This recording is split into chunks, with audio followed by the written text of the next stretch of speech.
বন্যার পানি নেমে গেলেও রেখে গেছে ক্ষয়ক্ষতির চিহ্ন। দেশের বিভিন্ন জায়গায় বন্যায় সড়ক ও ফসলের ব্যাপক ক্ষতি হয়েছে। এখনো অনেক জায়গায় বন্ধ রয়েছে যান চলাচল। সব এলাকার পানি নামছেও ধীর গতিতে।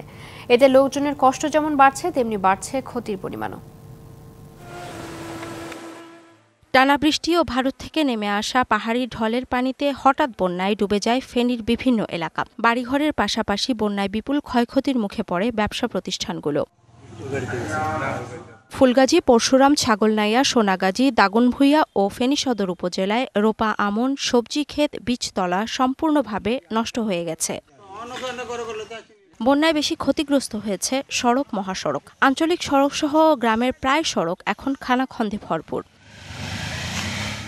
১৬ দিন ধরে বন্যা কবলিত লক্ষ্মীপুরে এখনও আশ্রয়কেন্দ্রে রয়েছে ১৭,০০০ লোক।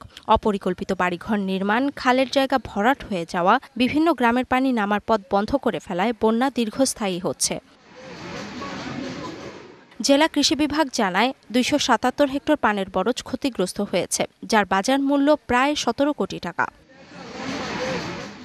বিশুদ্ধ পানির তীব্র সংকট দেখা দেয় গত ১৫ দিনে পানিবাহিত রোগে আক্রান্ত হয়েছেন ২,০৬৪ জন। বিভিন্ন হাসপাতালে চিকিৎসা নিচ্ছেন তারা। আর সাপের কামড় খেয়ে এ পর্যন্ত চিকিৎসা নিয়েছেন ১৯৩ জন। চাঁদপুরের হাজীগঞ্জ ও ফরিদগঞ্জে পানি নেমে গেলেও শাহরাস্তি উপজেলায় এখনও পানিবন্দী ১ লাখের বেশি মানুষ। জেলার প্রায় ৬২টি মাছের ঘের তলিয়ে গেছে। এছাড়াও প্রায় ১২,০০০ হেক্টর কৃষিজমির ফসল নষ্ট হয়েছে এবং ২১৬ কিলোমিটার গ্রামীণ সড়কে খানাখন্দ তৈরি হওয়ায় ব্যাহত হচ্ছে যোগাযোগ।